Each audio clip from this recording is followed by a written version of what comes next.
Take the faces, voices, and over-the-top theatrics that have made the Yakuza franchise renowned and transport that all back to 19th century Japan.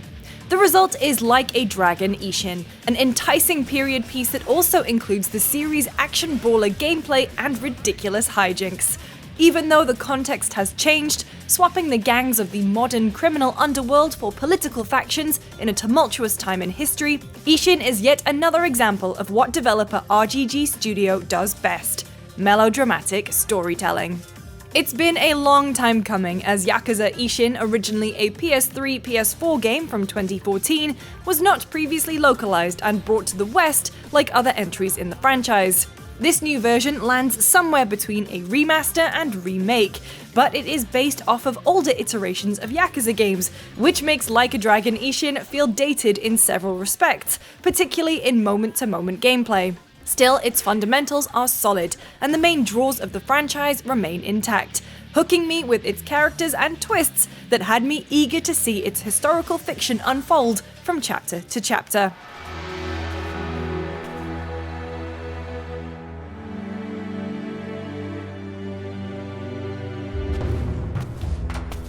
Instead of the glitz and glam of Kamurocho, Ishin takes us to late Edo period Japan, around the time of the end of the samurai class and just before the country's modernization. In the same way previous Yakuza games offer a sort of visual tourism, Ishin's vivid reconstruction of Japan's past, albeit with more creative liberties, delivers the same thrills. The streets are filled with menacing men wanting to cut you down as you mind your business strolling through the markets. Restaurants and bars represent the era's cuisine, and tons of side content reflect the culture and traditions of the time. While it may not be as dazzling as the neon-lit streets of the modern day, the more low-key setting of Kyo, which is now modern-day Kyoto, is refreshing and a welcome change of pace that lets the Yakuza formula thrive once again within a framework it is comfortable with. このため勤王志士たちは帝を擁する京に各地から集結し幕府要人を殺害するなど町の治安を脅かしていた。 What you really come to this series for is the drama, and the Bakumatsu period of the Edo era is fertile ground for Ishin's historical fiction. It's a time in Japanese history where internal conflict and political strife came to a head, with various factions vying for power, leading to a transitional phase for the country. Ishin uses this as a stage to tell another story of betrayal, conflicting ideals, and seeking personal truths, but fits it into a pivotal time of widespread violence and societal turbulence. Ishin melds these parallel themes gracefully, using strong characters as the focal point for both the gripping personal drama and the escalating struggle for power to steer Japan's future. By using the same character models and voice actors from the Yakuza pantheon, Ishin creates an immediate familiarity that made me feel right at home, but ever curious about the direction of its story. Series legend Kazuma Kiryu takes on the role of Ishin's protagonist, Ryoma Sakamoto, or Hajime Saito, as an alias, loosely based on the revered real-world figures of the same names. Other favorites like Majima, Saejima, and Akiyama fill in the roles of Soji Okita, Shinpachi Nagakura, and Katsura Kogoro, just to name a few.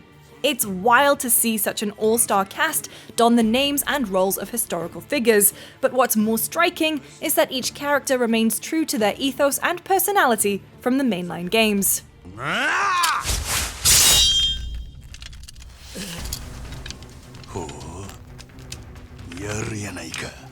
However, Ishin does take its time to get the ball rolling. It wasn't until roughly 8 hours in, around the halfway point, that I started to see the various pieces fall into place and the story come into clearer focus. It drops a lot on you, front-loading the story by establishing factions, political terminology, and the deep cast in a way that can be tough to follow if you're not already familiar with Edo period history. Ishin is ambitious in that way, trusting that you can keep up and track the things it throws at you, but at the same time, the first half sort of spins its wheels before having real consequences and character motivations take center stage. Once the tangled web of alliances started to carry more narrative weight, however, it was hard to put down as the momentum of the drama propelled me to the end, leaving me eager to find out what happens in each subsequent chapter. I've played too many of these games to be completely surprised by its plot twists at this point, but time after time, Yakuza games still activate those good brain chemicals with its cinematic storytelling panache, and Ishin is no exception.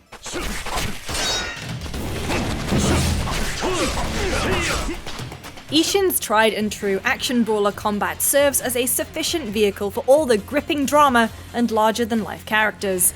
It's similar to the Yakuza games of old, but with a focus on swordsmanship and firearms. The four fighting styles feel more distinct than the various stances from previous Yakuza brawlers, and have their own advantages in certain combat situations. I can elegantly slice through a crowd of enemies with the nimble wild dancer that combines sword and handgun, then switch to the deft-handed swordsman stance to lay on heavy damage in one-on-one battles. The grappling-based brawler, meanwhile, can be used for brute force, and the gunman can chip away at enemies from a distance, which helps mix things up.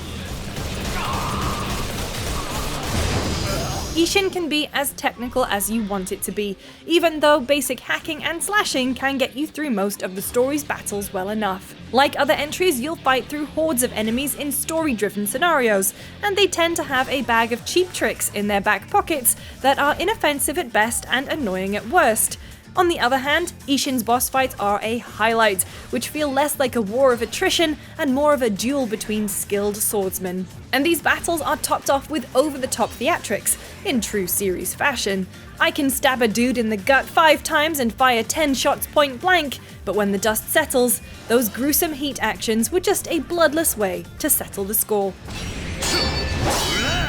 This new version of Ishin is faithful to what the original was when it came out in 2014, and uses an identical gameplay foundation from the older series entries. So while it's rebuilt on Unreal Engine 4, it plays much like Yakuza 0 and Yakuza Kiwami. However, that's a noticeable step back after 5 other entries in the modernized Dragon engine, especially coming off the latest in Lost Judgment, which featured the best brawler combat system RGG has made thus far. Playing through Ishin, it's clear how much the series has evolved, with better fluidity of movement and how that manifests in a more robust combat experience. Even though I can enjoy it for what it is, I had to place the game in context and keep my expectations in check. The older tech shows its age in other aspects. Quality of life features seen in later entries just aren't present here, with the Dragon engine having flexed the seamlessness of walking into the various shops and establishments. The segmented design of the open world reminds you that this is a game of generations past. The actual content of the various activities that fill the streets of Kyo, however, are as good as they've always been. Signatures like rhythm-based karaoke feature a playlist of bangers that has Ryoma on stage singing his heart out to a crowd of bar patrons. Good old Baka Mitai gets another goofy rendition here. And finally, I get to play through the original folksy version of Ichi Sakura, which grabs you with a catchy, somber melody and voice actor Takaya Kuroda's deep tones.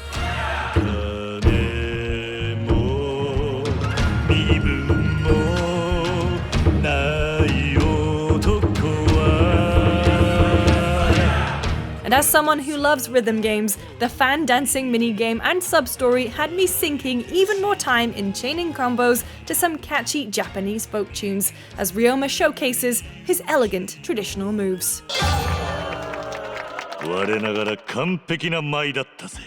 I sunk the most time into farming, fishing, and cooking, which all feed into the side content dubbed Another Life. Here, Ryoma lives off the land as you manage crops to grow in the backyard of his own home. As you harvest fruits and veggies and reel in more fish from the rivers and open seas, you can cook more dishes. Cooking is done through cute little mini-games that reward you with food as powerful healing items, and extra money if you want to fulfill food delivery requests.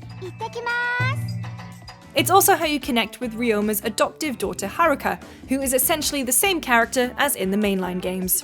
As with any Yakuza game, sub-stories litter the streets as either short diversions for silly side stories with absurd or heartwarming moments. You'll be doing a logic exercise to correctly accuse the culprits who stole a co-worker's mochi, helping a kid repair a relationship with a friend who's moving away, slicing up dudes to protect someone escaping an arranged marriage, and many other bizarre or amusing divergences. This version of Ryoma Sakamoto gets comically roped into everybody's business and is just as naive but good-natured as the Kiryu we've grown to love.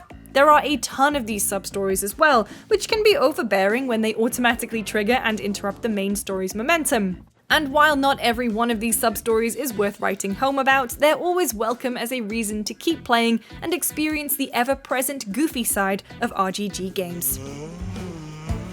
Like a Dragon Ishin is a fascinating part of the RGG Studio catalogue, creatively blending the characters and drama we know and love across the Yakuza lore, with a period piece set during a turbulent time in Japanese history. By virtue of its brand of storytelling, Ishin forgoes some of the tropes that have glorified samurai, but rides that line ever so closely. If the series is one thing, it's consistent, because despite the shift to Edo-era Japan, there's an unmistakable familiarity. The days of asking Sega to bring Ishin to the West are thankfully over. And although this revision uses an older foundation that shows its age, it's nice to finally have a version of the game that has been tidied up for modern platforms. Like a Dragon Ishin brings an all-star cast back together for a story that's bigger than any one character, and it makes for a fine addition to the series' deep history.